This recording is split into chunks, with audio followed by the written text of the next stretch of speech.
Bismillahirrahmanirrahim.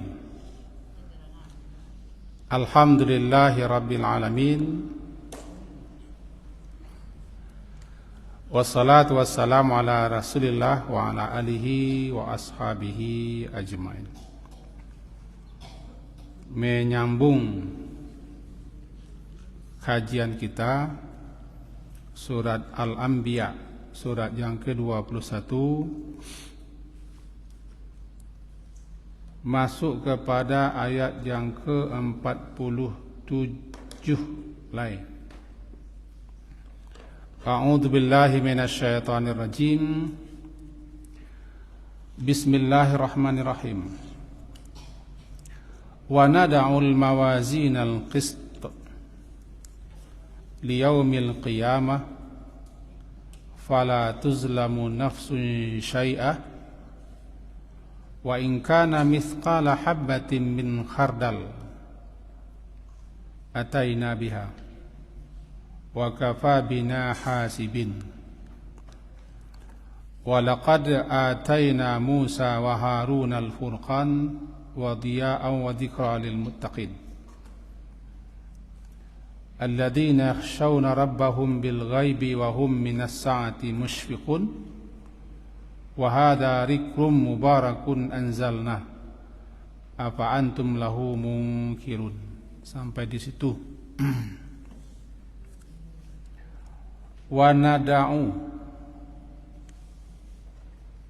dan kami memasang al-mawazina, timbangan-timbangan al-qista, yang adil, yang benar, yang tepat,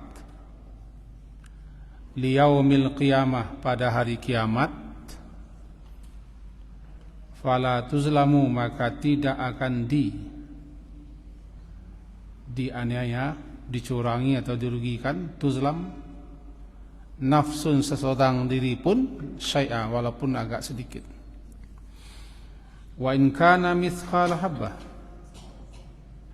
wa in kana, meskipun dia adalah semithqal, seberat habbah, seberat biji, min khardal, khardal sawi, seberat biji daripada sawi. Ataina biha, ataina, pasti kami datangkan dianya. Wa kafa bina hasibin, dan cukuplah, kafa, cukuplah, bina, kami saja yang hasib, yang akan menghisap, memperhitungkannya. Kita pahami dulu ayat ke-47. Nada'u, diterjemahkan orang dalam bahasa kita memasang, meletakkan, memasang atau menegakkan. Al-mawazin, mawazin jamak daripada mizan. Mizan, timbangan. Kalau mawazin, timbangan, timbangan. Barangkali kita membaca Al-Qari'ah, faman taqulat mawazinuhu wa man khaffat mawazinuhu, mawazin, timbangan-timbangan. Kalau C, mizan.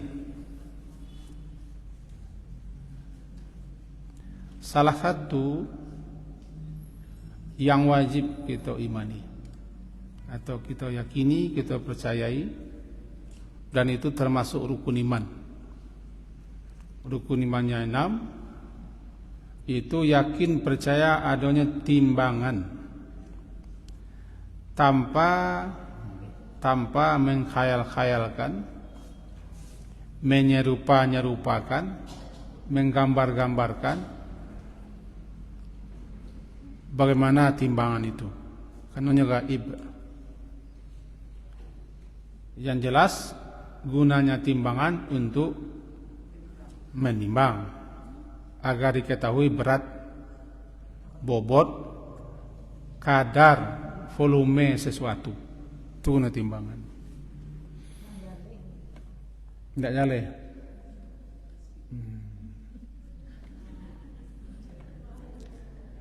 Nah, jadi amalan-amalan kita ku punya bobot, punya nilai, punya kadar.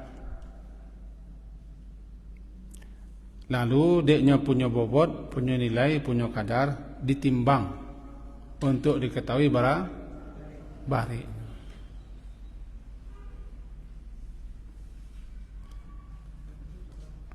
Dengan cara begitu, Allah memberitahu kepada kita bahwa bobot, bari, kadar, nilai amalan kita sekian.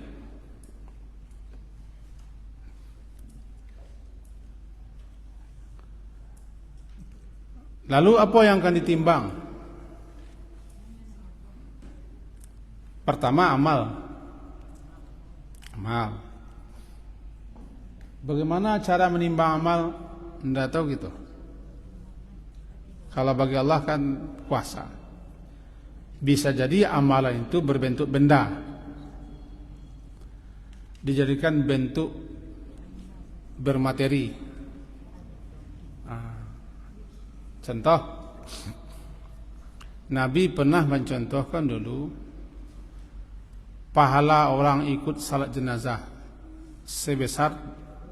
seberat gunung Uhud. Jadi kalau dijadikan bobot,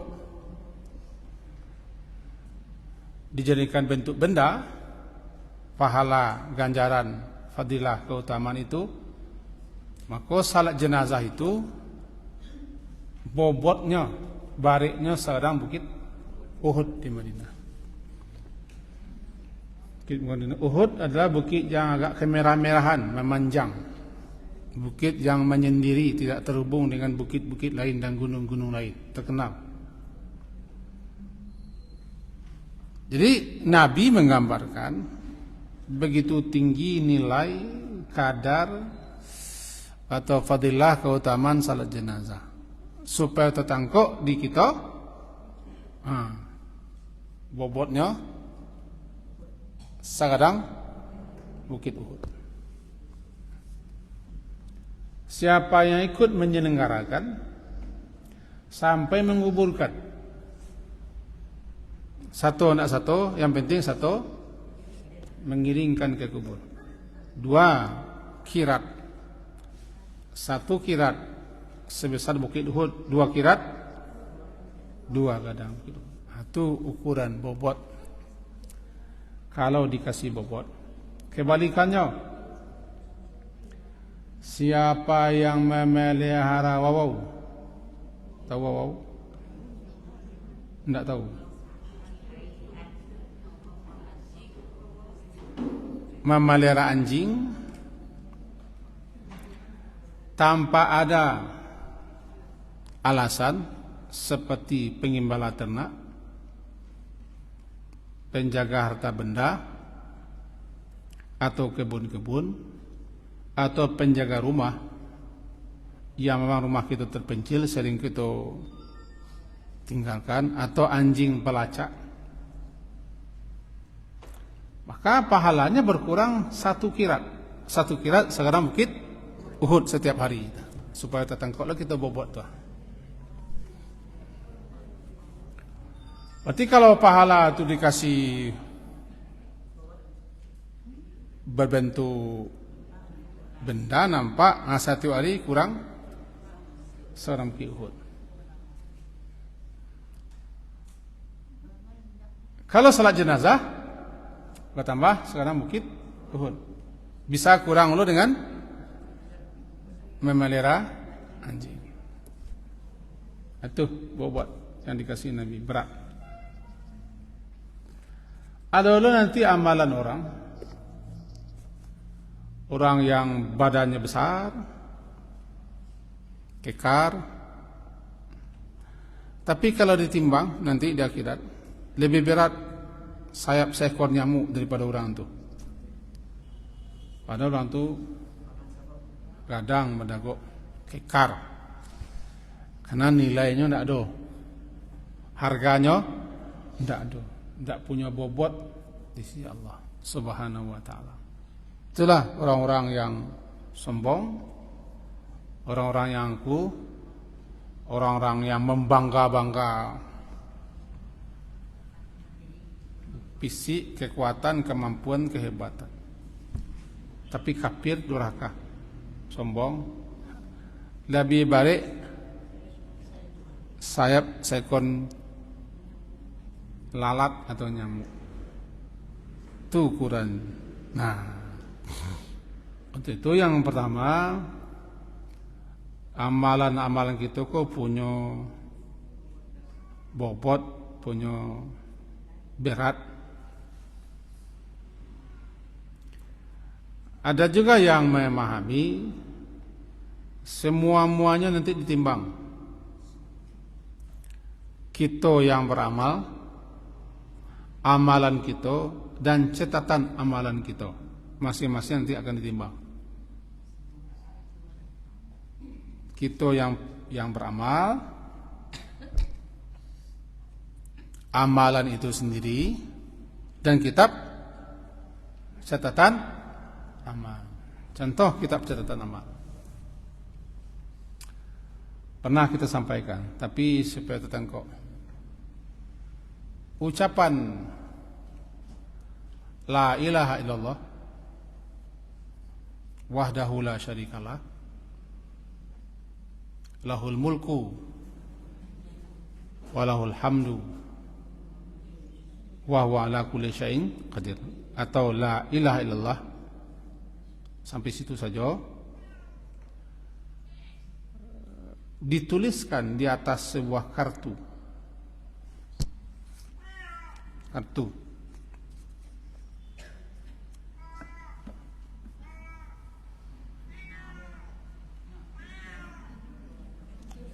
Simolena tak kamu pe.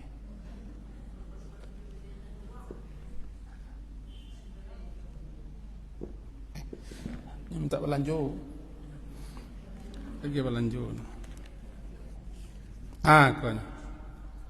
Kon namanya bitakoh. Bitakoh, kartu kecil. Tertulis dalam kartu ko la ilaha illallah dan seterusnya. Lalu ditimbang. Kemudian disiko diletakkan 99 catatan kesalahan dan dosa-dosa. Satu catatan kesalahan dan dosa-dosa itu sejauh mata memandang, kali 99 ditimbang. Barek kiranya kartu. Karena adalah berarti la ilaha itu punya bobot yang besar, punya nilai yang sangat tinggi. Nah, itu kitab catatannya tuh. Berdasarkan itu, ada ulama yang memahami kitab catatan amal pun ditimbang. Maka jadilah ketiga-tiganya ditimbang. Amalan, yang melakukan amalan, dan catatan amalan. Wallahu a'lam. Untuk itu jangan dianggap remeh, jangan anggap sepele dan enteng sebuah perbuatan baik. Bisa jadi bobotnya, nilainya, kadarnya, bareknya luar biasa jika itu dilakukan dengan ikhlas. Seseorang yang mencampakkan duri yang mengganggu orang di jalan, yang tak bayang, yang tak pikir dinya nanti ada orang yang lalu, ada kaum muslimin yang tak gaduh, dia buangnya, nilainya bisa memasukkannya ke surga. Kan barik bobotnya tuh, bisa mengantarkannya masuk surga. Adalah satu patah kata yang tanpa dipikirkan oleh pengucapnya, rupanya berat sekali, yang bisa mencampakkannya ke neraka jahanam. Itu hati-hati. Nah, sekarang di akhirat nanti ada namanya mizan. timbang namal. Kaji wak cako, jangan dikhayal-khayalkan lo timbangan tun. Sakit kepala wak. Jangan dibandiang-bandiang. Jangan digambar-gambarkan, ndak guno, ndak kata bayang. Bukan bayangnya. Membayangnya bah. Timbang kau, itu tembakau ni timbang. Timbang ame timbang. Timbang maco timbang. Timbang dagang korban timbang. Timbang bare ndak, aku timbang namal. Belum ada lagi di dunia. Ini dia kira soal. Timbang itu nanti akan ditegakkan, diletakkan atau dipasang. Namanya nada'u. Wa nada'ul mawazin. Kami pasang, kami letakkan dan kami pasang timbangan-timbangan itu, timbangan-timbangannya al-qist, keadilan.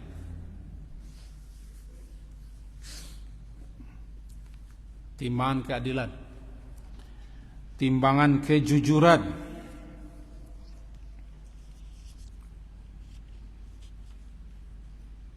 Untuk menimbang amalan, pelaku amal dan catatan amal. Tuh. Fala tuzlamu, maka tidak akan tuzlam, tidak akan dianiaya. Anan dianiaya tidak akan dikurangi.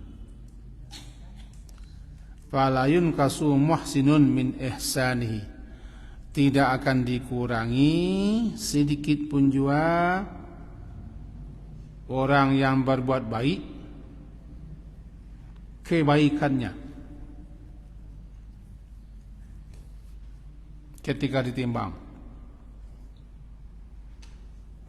dan tidak akan ditambah la yuzadu, dan tidak akan ditambah musiun ala isai, pelaku kejahatan melebihi kejahatan yang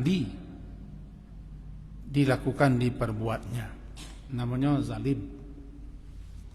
Karena orang kalau melakukan suatu perbuatan dikurangi nilainya, dikurangi bobotnya, diambil, dicurangi. Model orang berdagang misalnya, dikurangi seketek. Itu namanya zalim kepada orang lain. Sekilo kurang senginyi. Kalau 10 kilo itu tidak senginyi dah. Namanya nginyinya.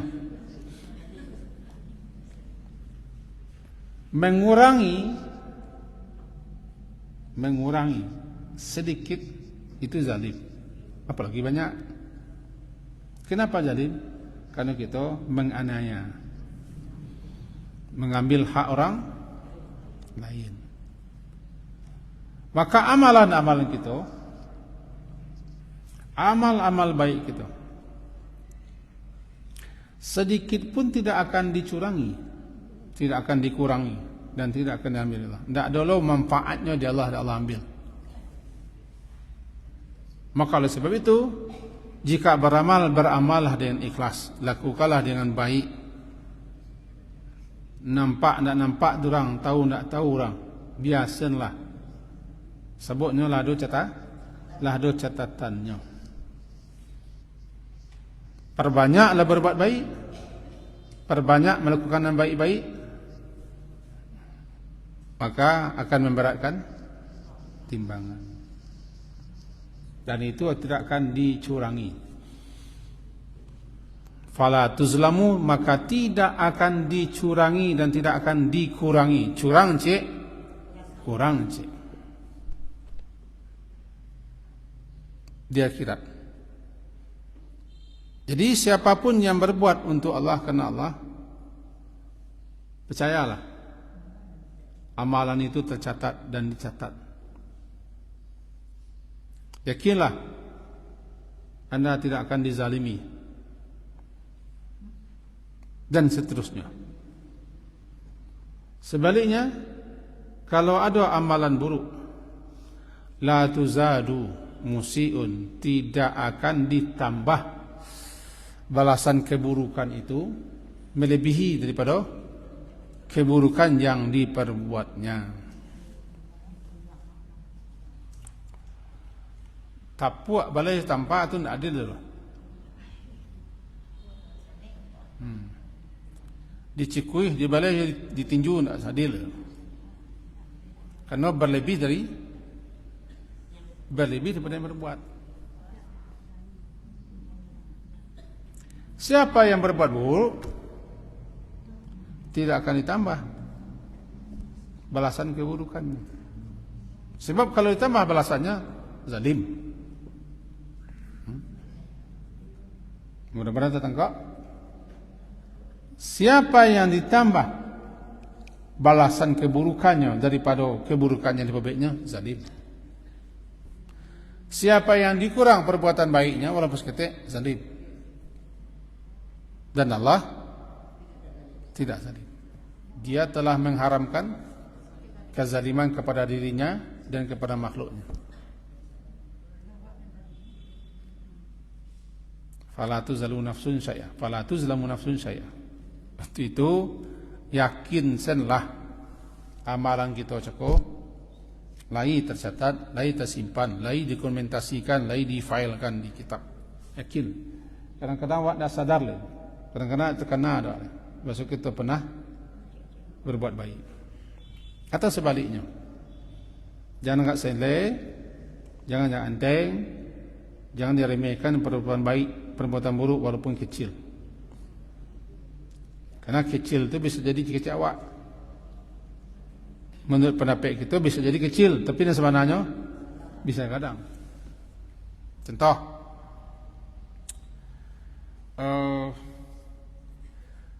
ketika Nabi SAW melewati 2 buah kuburan,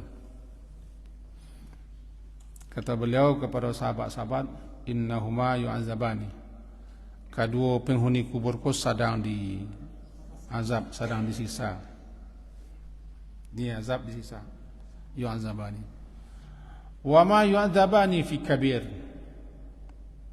Kedua-duanya diazab bukan lantaran besar atau bukan masalah besar. Yang satu yamshi bin namimah, yang satu suka madu-adu, masuang-suang orang, sehingga pecah orang, bercakap orang. Yang cik lain tidak bersuci setelah buang air. Ada ulama memahami adalah kenapa hanya tidak menghentikan perbuatan masuang madu? Kenapa hanya tidak bersuci setelah buang air? Karena dianggap ringan, dianggap remeh, dianggap enteng. Padahal besar resikonya, berat akibatnya. Makanya kita jangan menganggap remeh, menganggap enteng sebuah dosa. Sebuah dosa jangan dengan remeh. Kenapa begitu? Yang menganggap enteng itu kan kita. Bisa jadi si Allah dosanya besar. Cocok yang anggap enteng setiap buang air tidak bercebok, tidak cuci.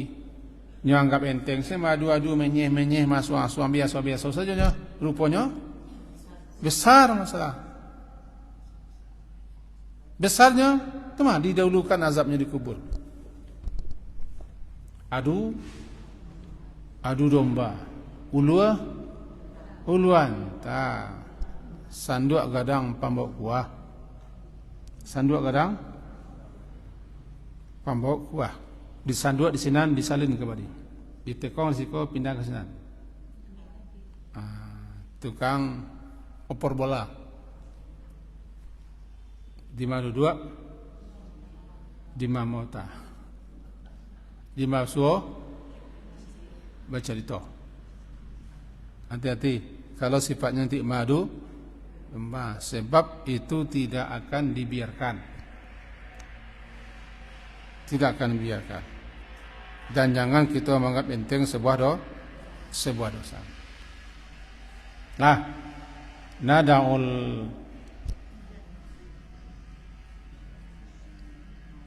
mawazin al-qist liyaumil qiyamah, pada hari kiamat, itu tapeknya di mahsyar. Setelah kita hidup, lalu dipanggil dan dihimpun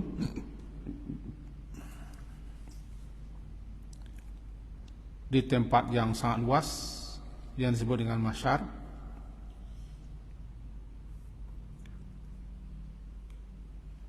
Di tempat itu kita atau amalan-amalan kita akan ditimbang. Jadi kiamat siko maksudnya akhirat.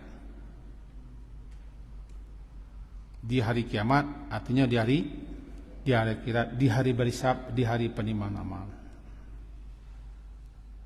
Wa in kana misqala habbatin, dan jika adalah, kita terima cece in jika, kana adalah, jika adalah dianya amalan itu baik atau buruk, misqala seberat habbah, seberat bijinya biji khardal sawi. Ana kira-kira seukuran biji sawi lah. Bayam. Alai kira. Coba dak berdekat-dekat. Alai. Antimun. Batali-tali. Mentimun tu kan kita biji. Taruang. Lado. Dan biji-biji kecil. Jadi walau wa in kana misqala habbah, walaupun amalan itu baik atau buruk, sabari habbah, biji sawi, biji bayam, biji taruang, biji lado, biji tomat, walaupun segitu atau kecil daripada itu, atau seberat yang paling kecil, seberat atom sekalipun, ataina biha, kami akan mendatangkannya di hari kiamat, lalu ditimbang. Menakutkan juga, ditimbang. Melalui timbang itulah diketahui nanti bobotnya, bareknya, kadarnya. Disitulah nanti orang akan terpana dan ternganga.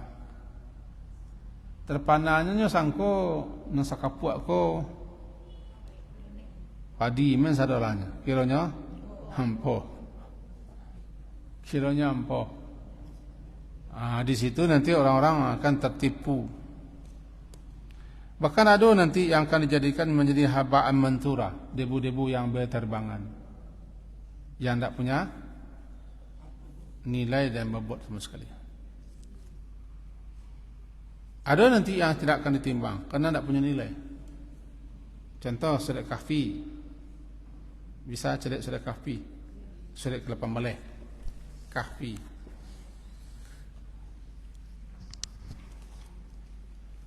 Kabalkan surat 8 ayat 105. Ayat 105 surat Al-Kahfi, surat ke-18.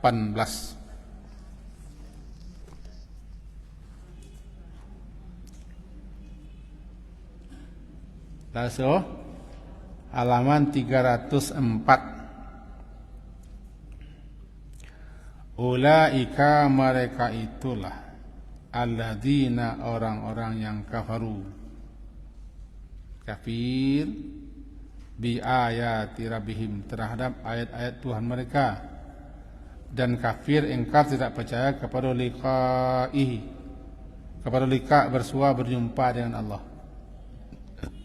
Fahabitat a'maluhum, maka lalu kami hapuskan,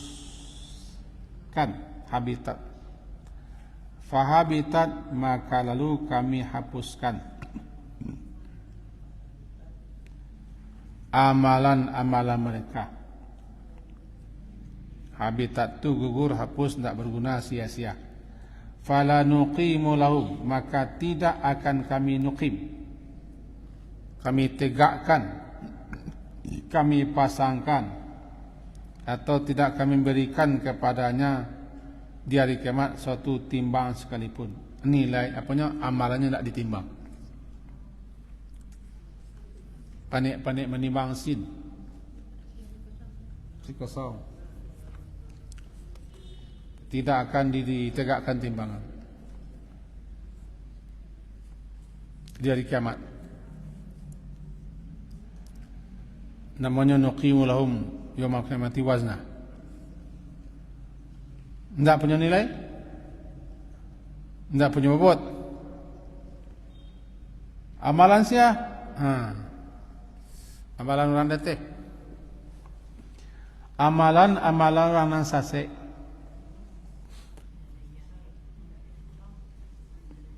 Nyosangko amalan yang jago tu lah benar lah betul.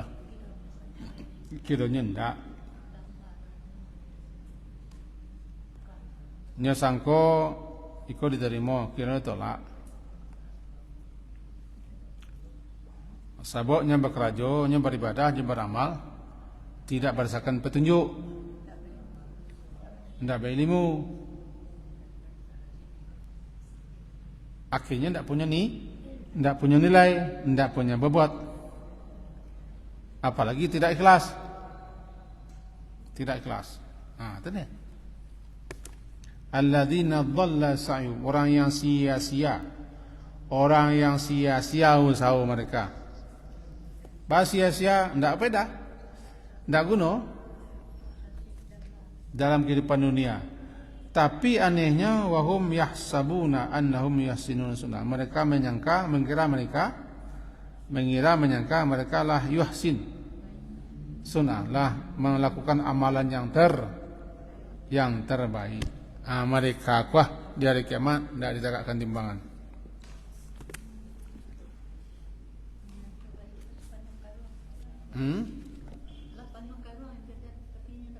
Tidak usul, tidak bisi. Kita juga sekapu ampo. Hati-hati dengan amalan-amalan. Semua amalan-amalan ko kadang-kadang banyak tuku, banyak tambahnya dorang. Yang disebut dengan bid'ah. Beramal tanpa petunjuk, tanpa arahan, tanpa bimbingan. Sebaliknya mereka menyangka itu yang terbaik. Yuhsinuna sun'ah. Padahal tidak ada dasar, tidak ada petunjuknya, tidak ada dalilnya. Aku yang kecil orang kini aku bid'ah. Bid'ah menambah, menukuk-nukuk, memeso-meso, mengganti-ganti amalan Allah dan Nabi. Dan hati-hati jo beramal ko ndak perlu kita turi-turian, tanpa pedoman, tanpa arahan, tanpa bimbingan, tanpa petunjuk. Nanti kau ndak ada nilainya, ndak ada bobotnya. Seperti orang yang suka hobi ban orang, mentulunnya sambuh orang. Ini nilai ukurannya sambuh orang. Banyak sambuh. Ibu-ibu saya produksi saya dolah nyuci. Sekali sambuh.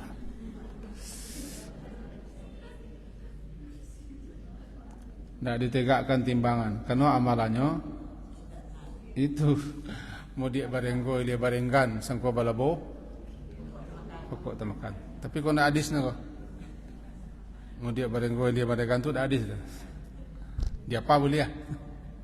Disangko balabo pokok temakan, disangko kau yang terbaik, kiranya tu yang terjelek untuk orang kau tidak ada ditimbang malam. Hati tidak ditimbang tu dalam pendapat ulama, itu tidak ada nilainya, tidak ada ragonya.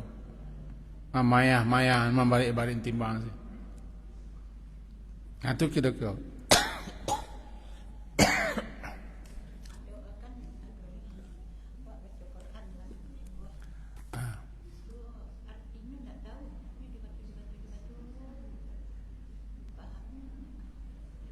Bapak lo, Bu. Membaca Quran, tahu tidak tahu artinya apa lo. Kalau ikhlas, ikhlas, tidak ria, tidak pamer, tidak sum'ah. Bapak lo, bapak lo. Kalau awak nak tahu artinya, palo dapat petunjuk anda. Kalau dipahami petunjuk dapat, palo dapat. Kalau diamalkan, lah selesai Pak. Ini tingkatan kami itu. Dibaca, dipahami, diamalkan, diajarkan. Dibaca, dipahami, diamalkan, diajarkan. Sampai. Iko lo kode ini cukup. Kasih Bapak. Nah Bu, jadi yang kecil lo nak apa lo orang mencokor apa lo?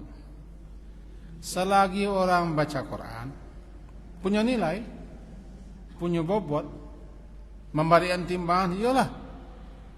Cuma kalau hanya sampai di situ saja, memang ndak paduli dinyo apa makasudnya, apa isinya, dan apa tuntunan petunjuknya, hanya sebatas itu.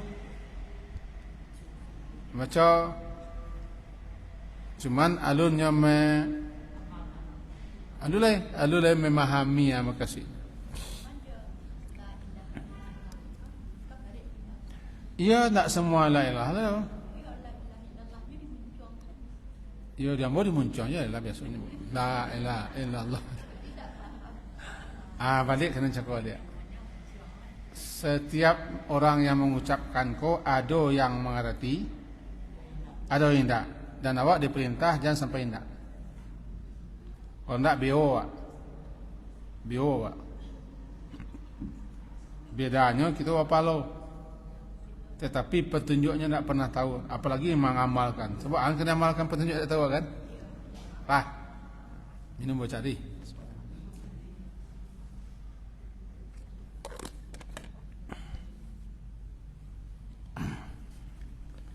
Balik kita kepada ayat tadi.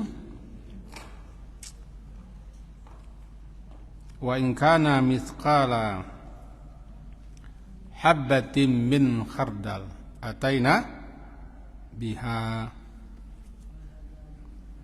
meskipun atau jika pun adalah amalan itu seberat biji daripada sawi, apakah amalan itu baik atau buruk, ataina, kami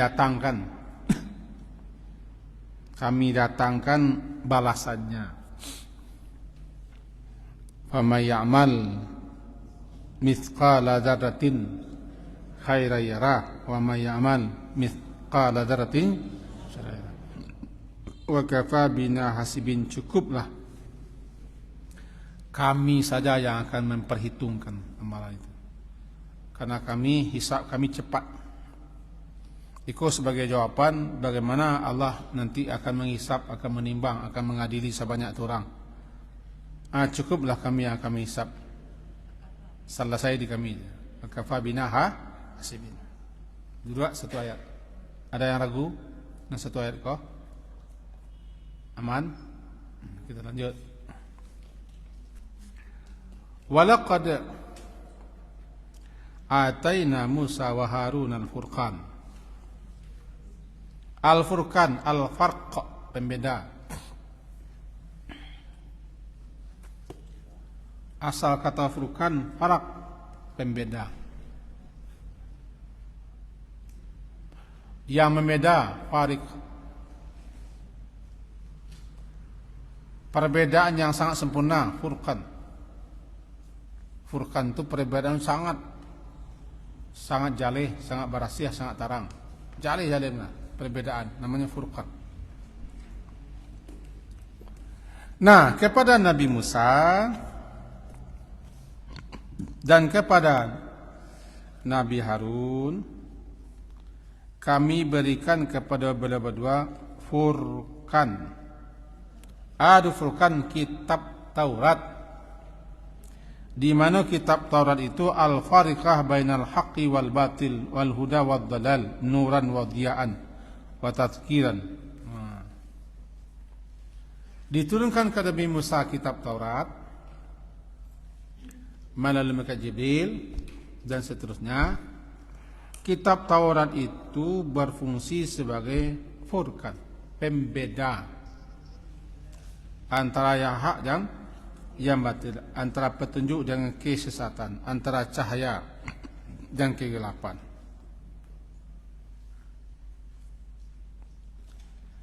Sekaligus sebagai tazkir untuk mengingatkan dan pelajaran bagi orang-orang mukmin. Hubungan ayat bahwa kitab suci yang Allah turunkan itu fungsinya sebagai petunjuk, tuntunan, bimbingan, sekaligus membedakan. Jadi kitab suci lah yang akan dapat membedakan yang salah, yang benar, yang menyimpang, yang lurus, yang sunnah, yang bid'ah, yang benar, yang salah. Sama dengan Al-Quran. Al-Quran salah satu nama Al-Quran kan Al-Furqan, pembeda yang sempurna. Ayat yang datang mengatakan atau menjelaskan kepada kita ayat lampau itu penyesalan orang-orang yang zalim karena mereka tertipu, takicuah atau hanyut dan lari dengan kehidupan dunia. Dan orang yang takiku adalah orang yang paling Allah murkai. Orang yang paling Allah murkai adalah orang-orang yang alim tentang kehidupan dunia tapi jahil tentang kehidupan akhirat. Kita ulang. Salah satu orang yang Allah murkai adalah orang yang tentang dunia aku sangat alim. Tahu alim? Bailimun tentang dunia aku. Tapi jahilun, sangat bodoh tentang akhirat. Kau orang yang paling Allah murkai.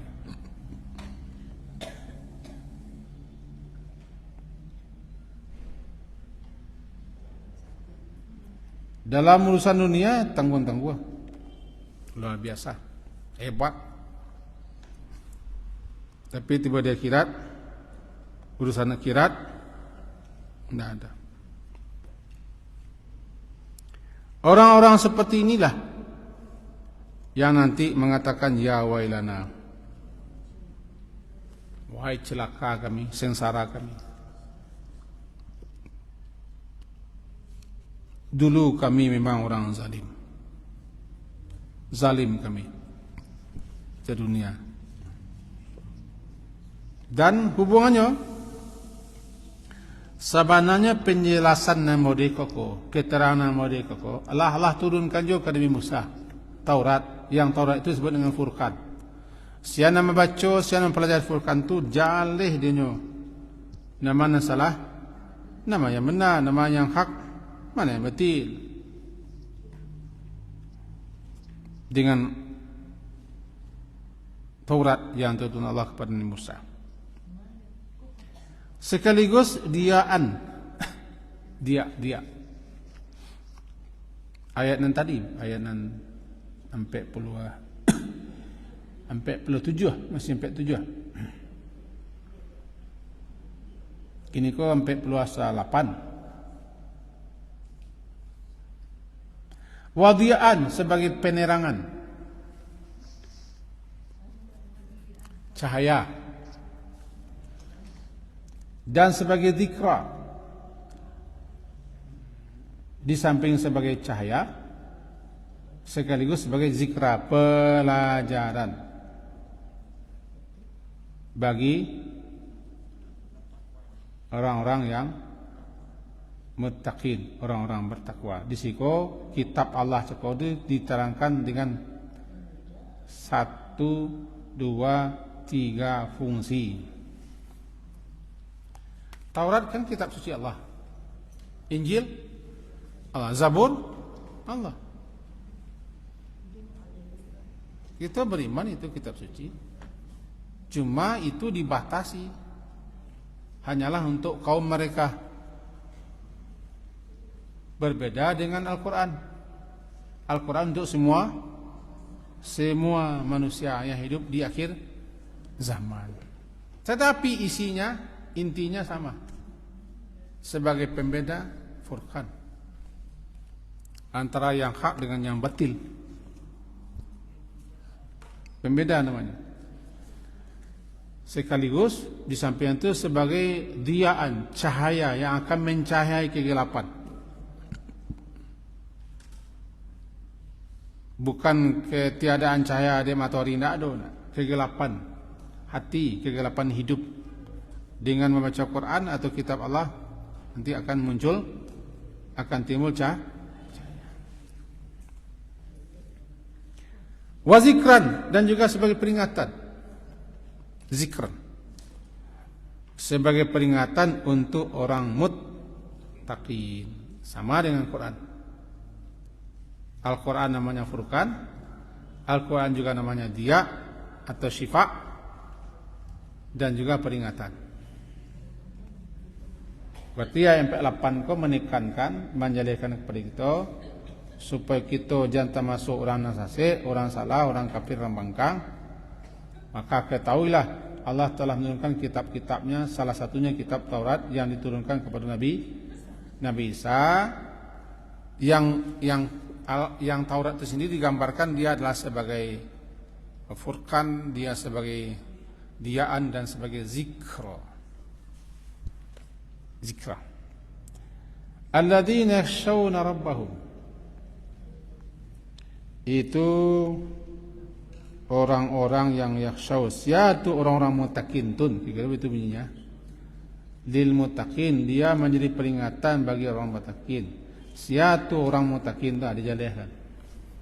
Itu orang-orang yang yakhshawna rabbahum bil ghaibi. Orang-orang yang yakhshawna, mereka itu takut kepada azab Allah bil ghaibi. Bil ghaibi, sewaktu ketika mereka gaib, dan Allah itu gaib bagi mereka bisa. Wahum minas sa'ah, sedang mereka daripada sa'ah. An sa'ah daripada kiamat.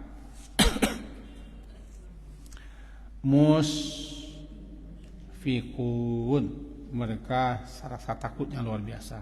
Nah, kita pahami ini.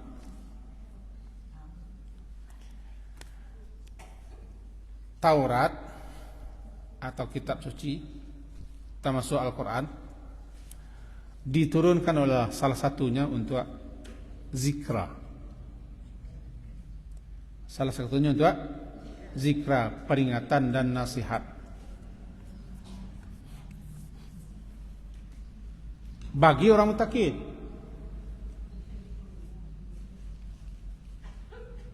Siapa muttaqin tuh? Alladzina yakhshawna rabbahum bil ghaibi. Orang-orang yang yakhshaw, takut, khasyah. Barangkali kita pernah dengan khasyah, khasyatullah. Yang khasyah, rasa takut yang muncul, yang timbul lantaran mengenal, mengetahui Allah yang Maha Agung, Allah yang memperkasa, Allah yang besar. Kenal dia Allah melalui itu, nama-namanya, sifat-sifatnya. Makin kenal dia, makin timbul rasa takut.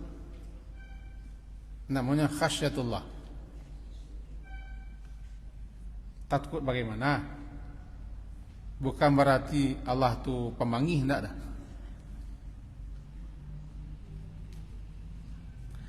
Meskipun Allah itu gaib bagi mereka, mereka takut kepada Allah.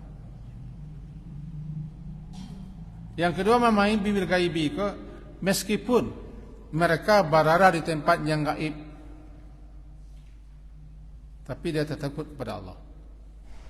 Itu tempat yang gaib. Ketika surang-surang sen miang, ketika surang-surang, ketika ndak ada, ketika langang orang, dia tetap takut kepada Allah. Ini dua pemahaman. Yang pertama, dia takut kepada Allah karena Allah itu gaib bagi mereka. Jadi meskipun Allah itu gaib bagi mereka, ndak nampak, ndak bisa kapan tahu, ndak bisa makan indah, tapi dia mereka beriman, mereka takut. Walaupun Allah itu ndak bisa dilihat.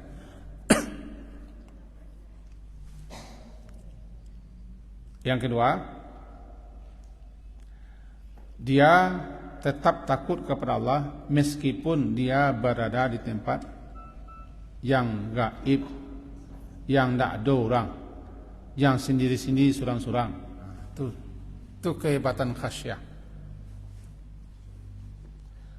Makanya tidak semua orang bisa khasyah, takut. Orang kalau kenal Allah, melalui nama-nama dan sifat-sifatnya kenal Allah. Allah itu sami' mendengar, Allah itu basir melihat, Allah itu mengetahui, Allah itu mengawasi, Allah mendekati, dan tidak satu pun yang luput daripada Allah. Kenal, mengerti, percaya, yakin.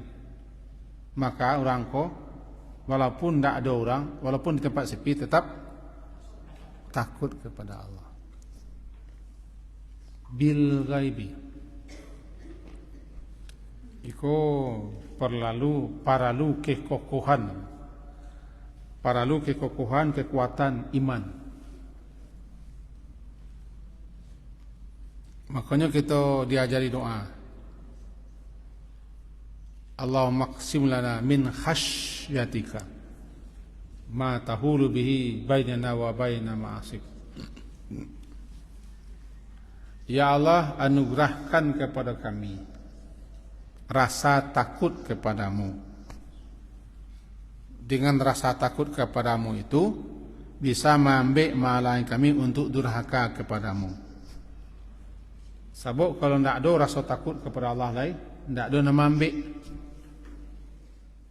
tidak ada nama mencegah.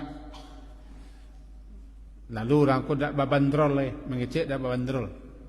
Karena Joko tidak apa matang sawahnya. Karena ada rasa takut. Lalu kenapa orang kenapa orang bisa berhenti mengerjakan maksiat kedurhakaan? Karena takut. Takut kepada Allah, walaupun Allah itu gaib. Menimbulkan rasa takut, kita harus kenal Allah melalui nama-nama Allah, melalui sifat-sifat Allah, melalui ayat-ayat Allah.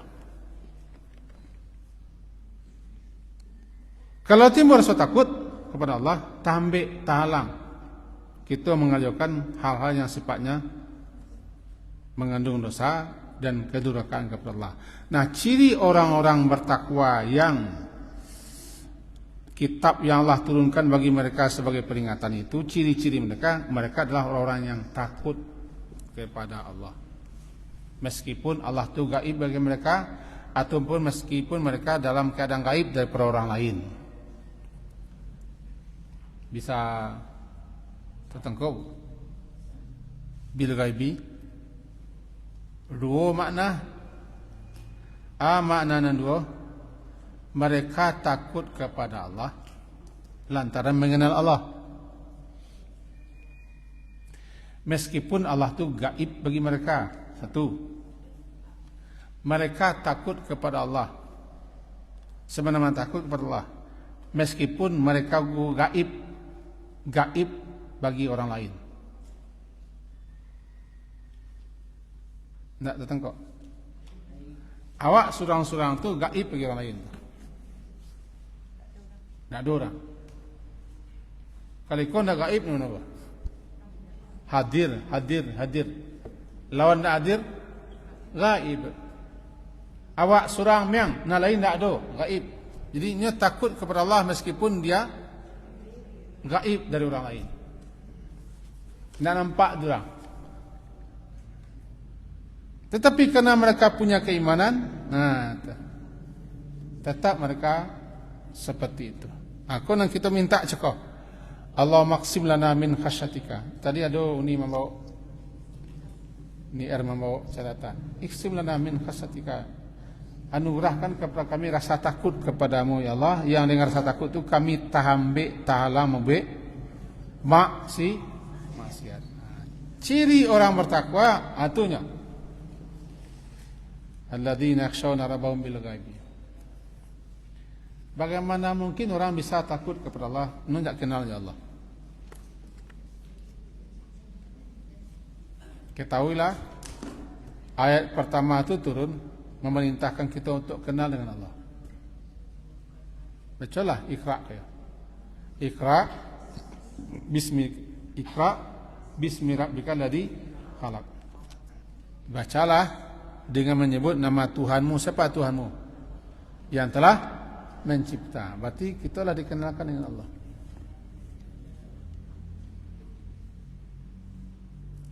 Dikenalkan gitu ya Allah.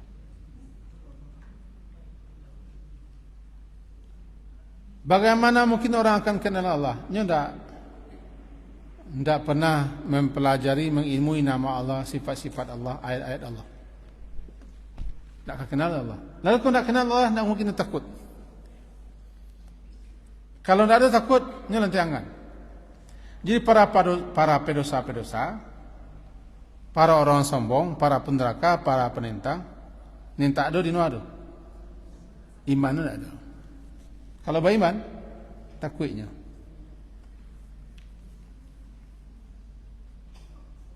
Kenapa mereka takut? Karena mereka mengerti Allah itu maha segala-gala. Kenapa mereka takut?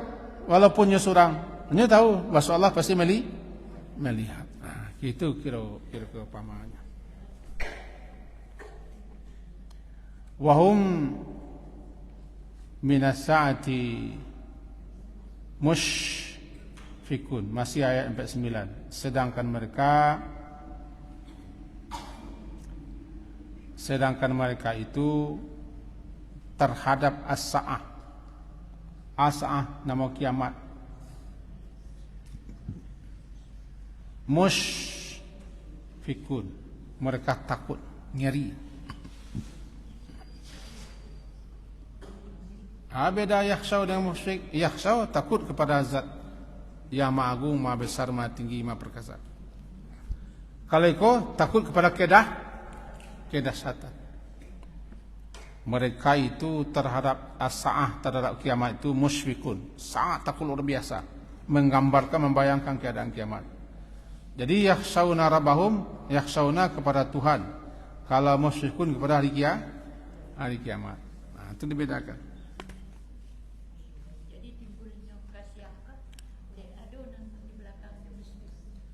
Mengenal Allah. Namanya awaludin ma'rifatullah. Mengenal Allah dulu. Dengan mengenal Allah dengan cara yang benar, yaitu melalui nama-namanya dan melalui sifat-sifatnya, melalui kitab sucinya. Tentu setelah dijelaskan, diuraikan kepada kita oleh guru-guru kita, akan muncul makin taat, muncul takut.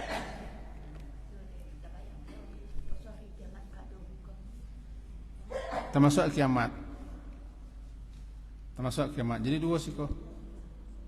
Yang pertama takut kepada Allah, dia kenal kebesaran, keagungan, keperkasaan, kematian Allah. Karya akhirat mereka takut lantaran mereka sadar bahwa nanti di hari kiamat mereka akan mengalami berbagai macam kedahsyatan, petaka dan kesengsaraan. Dua peringatan bagi orang bertakwa. Siapa orang bertakwa itu nampak temu orang yang takut kepada Allah. Yang kedua, mereka terhadap kiamat musyfikun juga. yo di bahasa awakku kekurangan bahasa sehingga tidak semua bahasa Quran bisa diterjemah. Sebab kiamatnya saah kiamatnya. No mangko sabar mulu mangko banu kiamat tu saah karena waktunya lah ditentuan. Saatnya ada dan waktunya pun sesaat. Apa nama masalah kiamat tu? Saah tu kan waktu. Ba mangko banu kiamat dengan saah, waktunya lah ada. Waktunya lah ditetapkan. Kita hanya menunggu waktu. Saah kiamat. Tetapkan waktunya. Cuma awak dia marasu alun jolai. Kita tipu orang. Musyfiqun. Hada zikrun. Inilah zikrun. Ayat 51. 51. Ayat 60 terlompek. Inilah dia suatu zikrun, suatu peringatan. Mubarakun yang diberkahi, yang telah kami turunkan dianya. Ada zikrun, ini adalah zikrun peringatan. Adu ini Al-Quran. Cako Taurat. Ayat date kami telah berikan kepada Musa dan Harun Taurat sebagai furqan. Kalau kepada Muhammad, inilah dia Al-Quran. Inilah dia Al-Quran itu dia sebagai zikrun, sebagai peringatan, mempunyai berkah yang telah kami turunkan. Kama pihaza Al-Quran. Ini Al-Quran. Ini Al-Quran. Hada ini Al-Quran. Sebagai zikrun mubarakun, sebagai peringatan yang penuh berkah. Kalau dateh tadi kami turunkan, kami berikan kepada Musa Al-Furqan. Al-Furqan Taurat. Tentu kok bedanya? Inilah dia Al-Quran sebagai peringatan yang penuh berkah yang telah kami turunkan dianya kepada Nabi kami bernama Nabi Muhammad sallallahu alaihi wasallam. Lama turun saya 22 hari, 2 bulan, 22 hari, 22 tahun, 2 bulan, 22 hari. Nama Quran turut supaya dapat dilaksanakan petunjuk-petunjuknya. Dia membaca Quran sekali tamat. Sudah tu nak tahu lain. Fungsi Al-Quran itu turunkan sebagai petunjuk. Sementara orang tidak mau mempelajari petunjuknya, lalu apa yang diamalkan? Kini amai-amai banyak masuk program tahfiz. Salahkah? Tidak salah ke? Tak. Cuma tingkatnya kini kalau ada tingkat mempelajari petunjuk itu amalan lain. Apa-apa itu kan pelajari petunjuk. Tak salah gitu. Cuma skala prioritasnya kemana? Tak mapa itu mengamalkan. Yang diamalkan petunjuk. Berarti tingkatnya adalah tingkat kita mempelajari isinya supaya dapat petunjuknya. Lalu kita amalkan. Dapat kita keberkahan hidup. Berkah hidup yang telah kami turunkan dianya melalui hamba kepada hamba kami Muhammad melalui Jibril. Afa antum lahu munkirun? Maka apakah kamu mengingkarinya? Apa antum lahu munkirun? Apa apakah kamu hai orang Arab mengingkarinya? Sajaleh tu satarang tu. Eko namanya bukan pertanyaan untuk dijawab, tapi untuk pertanyaan untuk mencela. Bagaimana kau kalian sampai mengingkarinya betul? Lah sajaleh tu isinya. Lah tarang. Kalian orang Arab ahli bahasa Arab, ahli sastra Arab. Quran berbahasa Arab. Kan jaleh di kalian tu. Bahasa Quran bahasa Arab. Lapanik lo mencari kesalahan-kesalahan, kekurangan tak betul kelemahan. Anehnya afa antum lahu munkirun. Kenapa kalian ingkar, menolak, tidak percaya? Sajalah itu keterang-keterang. Nah, lalu kita buatlah suatu kesimpulan. Yang pertama, nanti di akhirat ada namanya timbangan amal yang disebut dengan mizan, jamaknya mawazin. Nanti di akhirat ada yang namanya ada suatu timbangan. Timbangan itu mizan, jamaknya mawazin. Yang kedua, gunanya timbangan untuk menimbang supaya diketahui kadar bobot tiba dameh karetnya barang. Yang ketiga, yang ditimbang. Yang ditimbang adalah amal orang yang beramal. Kitab catatan amal. Kesimpulan berikutnya, apapun yang kita amalkan akan tercatat dalam kitab buku catatan amal, walaupun seberat biji sawi, dicatat dalam buku catatan amal. Lalu nanti ditimbang.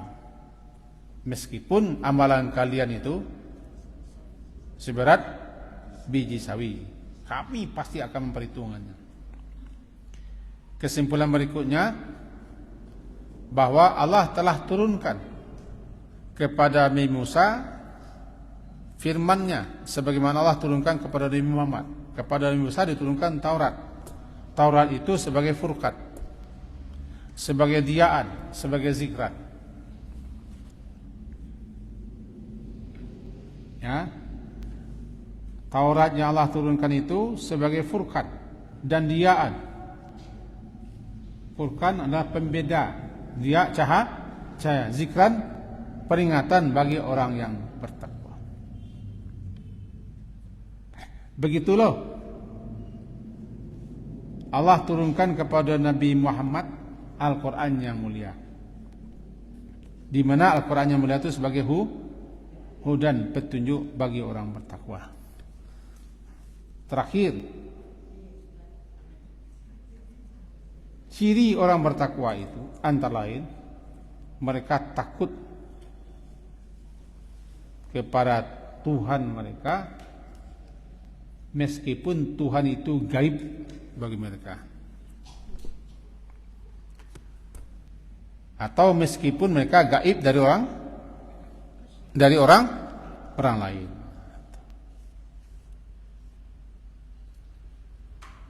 Dan mereka adalah orang yang ngeri, takut dengan berbagai macam petaka huru-hara kedahsyatan kiamat. Itu ciri orang bertakwa di situ. Nah, orang bertakwa itulah nampak guru rino kitab Allah. Wono zalikal kitabu la raiba fihi hudan. Orang yang tak bertakwa, Al-Quran ko menyamak dinya. Menyampi.